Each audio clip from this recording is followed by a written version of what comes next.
Hello everyone, welcome back to my channel Shreyas lifestyle nursing. আশা করি তোমরা সবাই ভালো আছো। তো আমি আমার চ্যানেলে যে ভিডিওগুলো পোস্ট করছি আশা করি সেইগুলো তোমাদের অনেকের হেল্প করছে এবং সেখান থেকে তোমরা অনেকেই হেল্পফুল ইনফরমেশান পাচ্ছ। তো কিছুদিন ধরেই আমার যে ভিডিওগুলো পোস্ট করা আছে সেখানে আমি কমেন্ট পাচ্ছি যে 2022-24 এএনএম ব্যাচের পোস্টিং কবে হবে। তো এই নিয়ে দেখছি অনেকের অনেক ডাউট রয়েছে।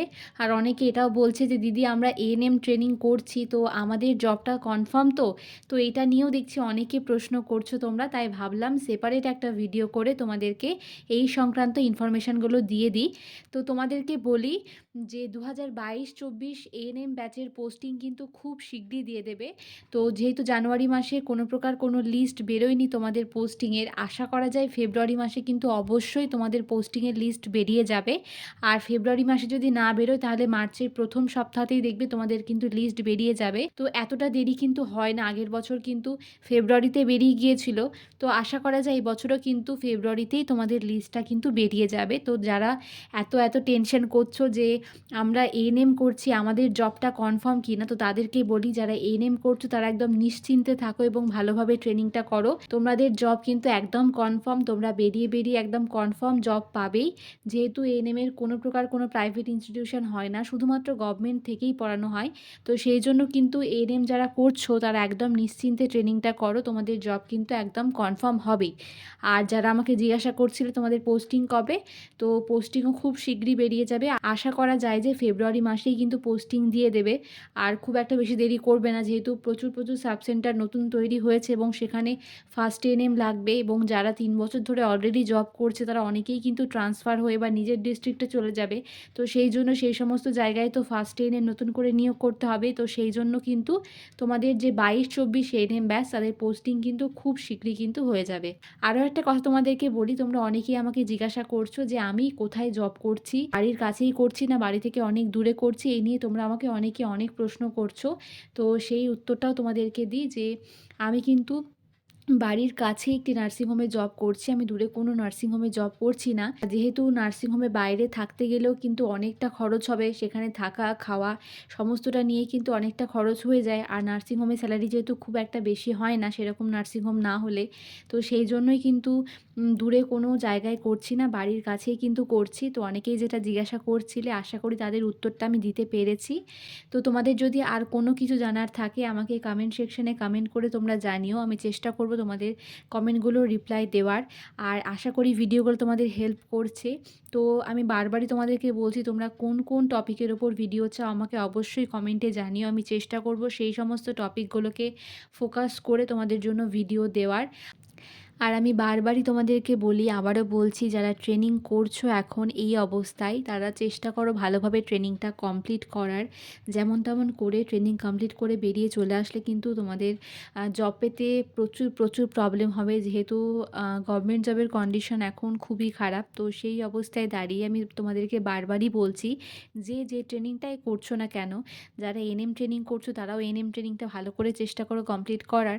আর যারা জিএনএম করছো তাদের তো অবশ্যই ভালোভাবে ট্রেনিংটা কমপ্লিট করতেই হবে, কারণ সেখানে প্রচুর কম্পিটিশান। তো সেই জন্যই বলছি বারবার তোমাদেরকে যে ট্রেনিংটাই করছো ভালোভাবে কিন্তু ট্রেনিংটা কমপ্লিট করে বেরিয়ে আসার চেষ্টা করবে তোমরা। দেখো তোমাদেরকে আমি আগেও অনেকবার বলেছি, আবারও বলছি, এবং এটা বলার পিছনে একটাই কারণ আমার চ্যানেলে যে ভিডিওগুলো আমি পোস্ট করি সেখানে আমি সর্বত্র এই কমেন্টটা পাই যে বর্তমানে জিএনএম করে আর কোনো লাভ নেই, জিএনএমের কোনো ফিউচার নেই, জিএনএম করে আর কোনো জব পাওয়া যাবে না। তো এইটা দেখছি আমি সর্বত্র এই কমেন্টটা কিন্তু পাচ্ছি। তো তোমাদেরকে আমি বলি যে এই জিনিসটা কিন্তু ভেবে যারা ট্রেনিং করছো বা পরবর্তীকালে করবে একদমই মন খারাপ করো না। আমি জানি যে বর্তমান সিচুয়েশান খারাপ, 2-3 বছর ধরে কোনো রিক্রুটমেন্ট নেই তাই জব পাওয়া যাচ্ছে না। তো এই সিচুয়েশানটা যে পরবর্তীকালে থাকবে এমনটা কিন্তু নাও হতে পারে, তখন হয়তো সিচুয়েশান খারাপ হয়ে গেল, তখন হয়তো সিচুয়েশান আরও ভালো হলো। তো সেই জন্যই বলছি যারা ট্রেনিং করছো এইটা ভেবে কিন্তু একদমই মন খারাপ করো না, কারণ আমরা যখন ট্রেনিং করছিলাম আমরা কোনো দিনই ভাবিনি যে পরবর্তীকালে গিয়ে সিচুয়েশান এরকম হবে যে 2-3 বছর ধরে কোনো রিক্রুটমেন্টই বেরোবে না। তো যাই হোক, কিছু করার নেই, সিচুয়েশান এতটা খারাপ সেটাকে মেনে নিতেই হবে। কিন্তু আশা করা যায় যে সিচুয়েশান কিন্তু পরবর্তীকালে থাকবে না, পরবর্তীকালে হয়তো সিচুয়েশান একটু হলেও ভালো হবে। তো সেই জন্যই বলছি, আমি বারবারই তোমাদেরকে বলি যে ট্রেনিংটাই করছো সেটা ভালোভাবে কমপ্লিট করার চেষ্টা করো। আর আমার চ্যানেলের সঙ্গে তোমরা তো যুক্ত থেকো, আমি কোনো কিছু বেরোলেই তোমাদেরকে অবশ্যই জানিয়ে দেবো। বা পড়াশোনার বিষয়ে যদি তোমাদের কারো কোনো হেল্প লাগে আমাকে অবশ্যই তোমরা কমেন্ট সেকশনে কমেন্টে জিজ্ঞাসা করতে পারো। আমি যতটা পারবো তোমাদেরকে কিন্তু হেল্প করব।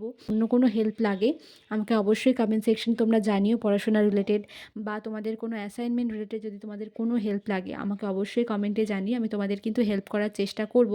আরও একটা কথা বলি, আর যারা এনএম ট্রেনিং করছো তারাও অনেকটা টেনশানে রয়েছো যে এই ব্যাচের এখনও পর্যন্ত জয়েনিং হলো না, তাহলে কি হবে, এটাও কি জিএনএমের মতো আস্তে আস্তে হয়ে যাবে সিচুয়েশানটা। তো তাদেরকে বলি তোমরা কিন্তু একদমই টেনশন করো না, যেহেতু এএনএমের কম্পিটিশান অ্যান্ড আফটার ট্রেনিং অনেক কম, যেখানে জিএনএমের কম্পিটিশান কিন্তু অনেক হাই, কারণ এএনএমের কোনো প্রাইভেট ইনস্টিটিউশন হয় না, কোনো আদার স্টেট থেকে কোনো স্টুডেন্ট পাস আউট হয়ে আসে না, কিন্তু জিএনএমের ক্ষেত্রে গভর্নমেন্ট পাস আউট হয়ে যাওয়ার পরেও প্রাইভেট ইনস্টিটিউশন আমাদের ওয়েস্ট বেঙ্গলে প্রচুর রয়েছে, তারপরে রয়েছে আদার স্টেট, এবং তার জন্যই হয়তো এই সিচুয়েশান। কিন্তু এএনএমের ক্ষেত্রে যেহেতু ট্রেনিংয়ের আগেই কতজন ফার্স্ট এএনএম 2 বছর পরে যে নতুন নতুন সাব সেন্টারগুলো তৈরি হবে বা যতজন রিটায়ার করবে সেই জায়গায় লাগবে, সেরকম ভ্যাকেন্সির লিস্ট তৈরি করার পরে কিন্তু স্টুডেন্টদেরকে ট্রেনিংয়ে নেওয়া হয়, এবং তার জন্যই হয়তো ট্রেনিং হয়ে যাওয়ার পর কিছু মাসের মধ্যে কিন্তু তাদের জয়েনিংটা হয়ে যায়, কিন্তু জিএনএমের ক্ষেত্রে সেরকম কোনো ব্যাপার নেই। তো সেই জন্যই হয়তো এই কন্ডিশনটা তৈরি হচ্ছে। তো যারাই যে ট্রেনিংটা করছো চেষ্টা করো ভালো করে করে আসার। যারা জিএনএম করছো তাদের এইটা ভেবে মন খারাপ করো না যে রিক্রুটমেন্ট নেই, জব পাওয়া যাচ্ছে না। এখন রিক্রুটমেন্ট নেই, পরবর্তীকালে হয়তো এই সিচুয়েশান আর থাকবে না। আর যারা এনএম করছো তারাও চেষ্টা করো ভালোভাবে ট্রেনিংটা কমপ্লিট করা নিজের ডিস্ট্রিক্টে জব পাওয়ার জন্য। তো আশা করি আজকের ভিডিওতে তোমাদেরকে আমি যা যা বললাম সেটা কিন্তু তোমাদের অনেকটা হেল্প করবে, অনেকটা কাজে লাগবে। আর এভাবেই আমার চ্যানেলের পাশে থেকো তোমরা। যারা আমার চ্যানেলে নতুন এখনও সাবস্ক্রাইব করোনি অবশ্যই সাবস্ক্রাইব করে আমার চ্যানেলের পাশে থেকো। সবাই সুস্থ থেকো, ভালো থেকো, সাবধানে থেকো। খুব শীঘ্রই দেখা হবে তোমাদের সাথে পরের কোনো ভিডিওতে। টাটা।